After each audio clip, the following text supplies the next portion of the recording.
Salut frères et sœurs, restez bénis, que la paix demeure sur vous. Donc je fais toujours une petite intro pour consoler, pour décontracter les gens, parce que c'est vrai que c'est un sujet qui touche profondément. L'orgueil, c'est quelque chose que tout le monde a. Donc déjà, si vous vous sentez visé, dites-vous que tous ceux qui écoutent sont visés. Moi-même, je suis visé. C'est des choses qui sont encore en moi, que je suis vigilant. Je dois rester vigilant pour tout ce que je suis en train de vous dire, parce que j'ai pris conscience de tout ça et maintenant c'est quelque chose qui ne disparaît pas de notre vie. C'est des choses qui seront tout le temps constants en nous, mais qui devra être contrôlées, vérifiées.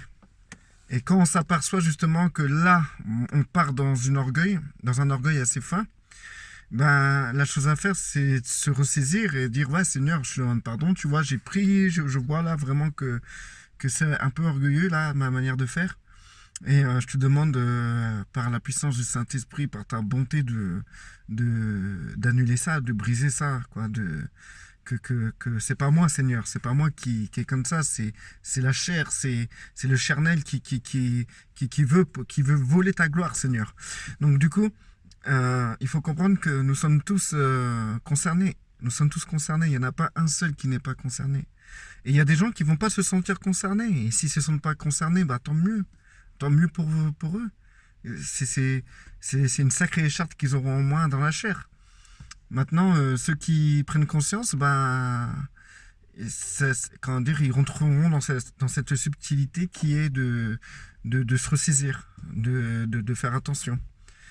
Et, euh, et, euh, et pourquoi c'est important? Bah, tout simplement parce que c'est des petits détails qui créent des blocages, des forteresses invisibles, des forteresses qui empêchent vraiment le Saint-Esprit d'exploser en nous.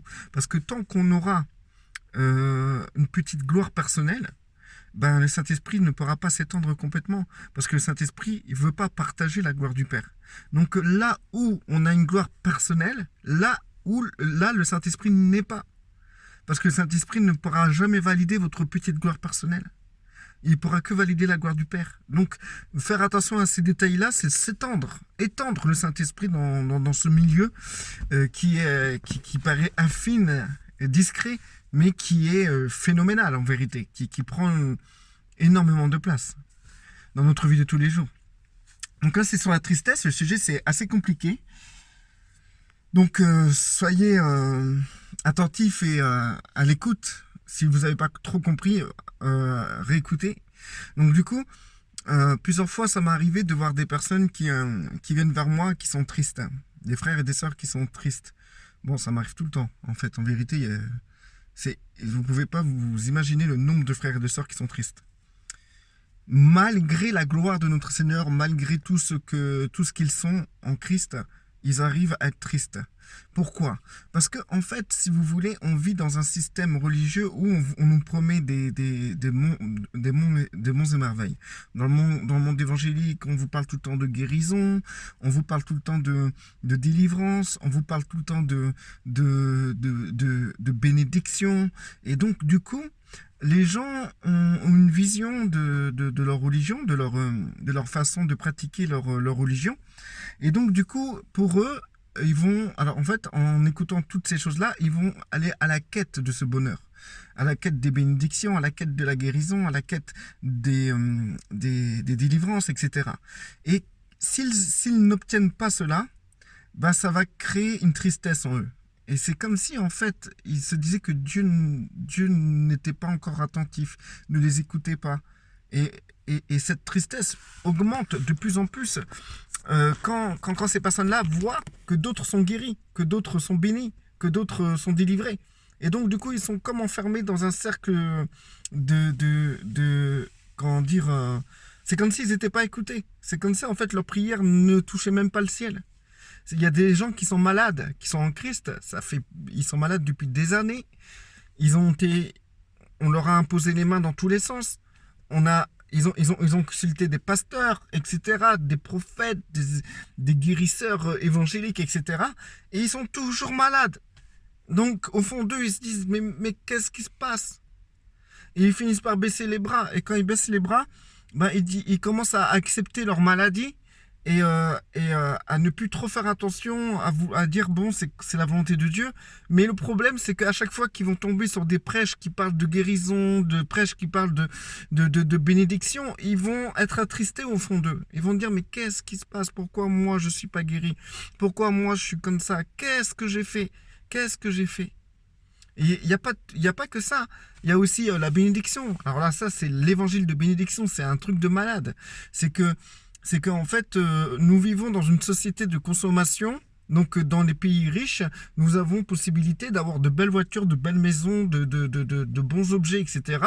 Et donc, on va prier le Seigneur pour qu'il puisse nous donner soit la promotion, soit une belle voiture, soit une femme, etc. Et les gens, leur spiritualité va tourner autour de ça, autour du matériel, autour de la réussite sociale, économique et professionnelle. Et au résultat, s'ils n'obtiennent pas ce qu'ils veulent, ce qu'ils ont envie, eh ben, ils vont être attristés. Ils vont vivre une tristesse et ils vont croire comme si Dieu ne voulait pas les bénir. Et comment dire, et ça c'est une tristesse qui conduit à la mort. C'est pas une tristesse qui est réelle, parce qu'il existe une réelle tristesse. Quand tu vois des gens souffrir, ça te rend triste, c'est normal. Ça c'est normal. Quand la tristesse est portée sur l'autre personne, c'est bien, c'est bien. C'est pas une mauvaise tristesse, parce que cette tristesse va te faire entrer dans l'intercession.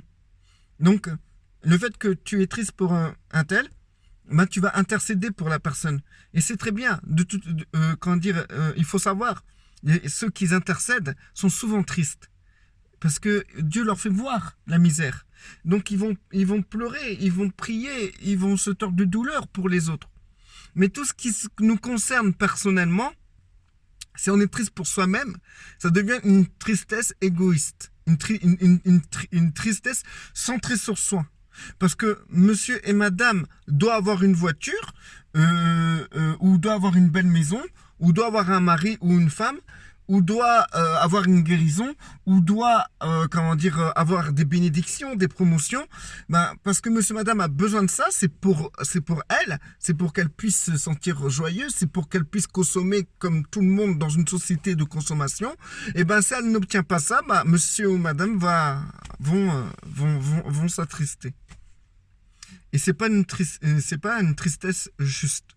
C'est pas juste du tout, frères et sœurs.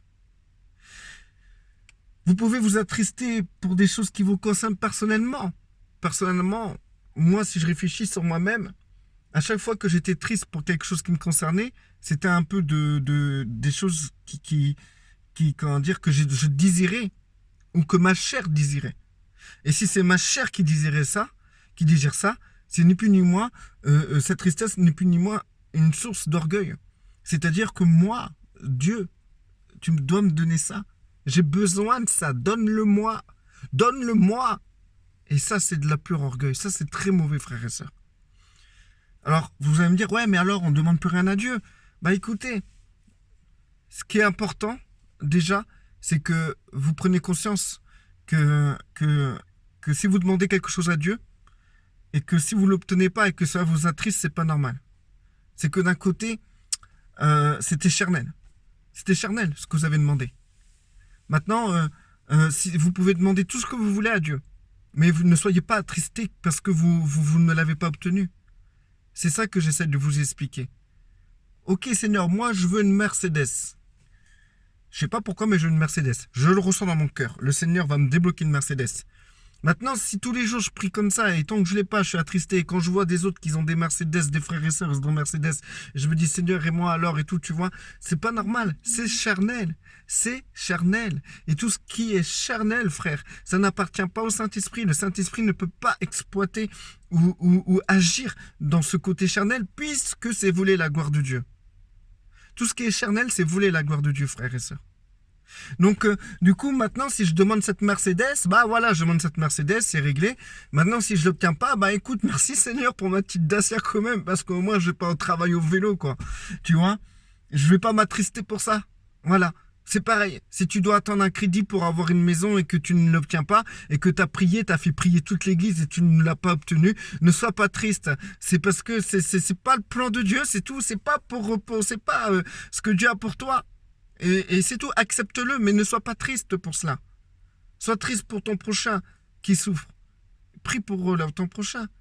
Mais sois pas triste pour toi-même. Parce que tu n'obtiens pas les choses que tu demandes à Dieu. Moi, j'ai vu des chrétiens faire des dépressions presque. Parce qu'ils ont tellement d'attentes de Dieu, ils demandent tellement de choses à Dieu qu'ils n'obtiennent rien, ils n'obtiennent rien. Et ça fait des années et que ils sont découragés. Pourquoi? Parce que ils tournaient trop autour de leur demande qui est une demande charnelle. Parce que n'oubliez pas, il a des demandes purement égoïstes, égocentriques et charnelles, frères et sœurs. Et des demandes qui sont inspirées par l'esprit. Et les demandes qui sont charnelles, c'est des demandes orgueilleuses. Parce que vous voulez augmenter l'image que vous êtes, augmenter la personne que vous êtes à travers des moyens financiers, à travers le travail, à travers du matériel. Parce que vous vous croyez important.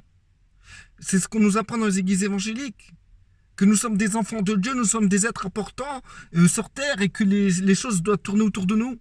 Non, c'est pas vrai, frères et sœurs. Les choses ne doivent pas tourner autour de nous. Mais nous devons tourner autour du Saint-Esprit pour que nous puissions comprendre la direction du Seigneur et s'y soumettre. Et que notre demande soit celle du Saint-Esprit. Là, c'est une demande spirituelle. Mais si vous faites des demandes et que vous n'obtenez rien, c'est que votre demande a été charnelle. Maintenant, pour les gens qui sont malades et qui font des demandes parce qu'ils souffrent, s'ils n'obtiennent pas la guérison, ne vous attristez pas. C'est pas que Dieu veut vous faire souffrir, mais il y a toujours une raison. Dites-vous, il y a toujours une raison. Donc si vous demandez à Dieu la guérison et vous êtes toujours malade, eh ben ne vous attristez pas, mais remerciez Dieu, parce que si Dieu vous permet d'être comme ça, c'est qu'il veut que vous arriviez à quelque chose. Il y a une raison. C'est pas le manque de foi. Les gens qui sont tristes parce qu'ils demandent des choses à Dieu ne manquent absolument pas de foi. Ils en ont même trop de la foi. C'est trop de foi. Vous avez trop de foi.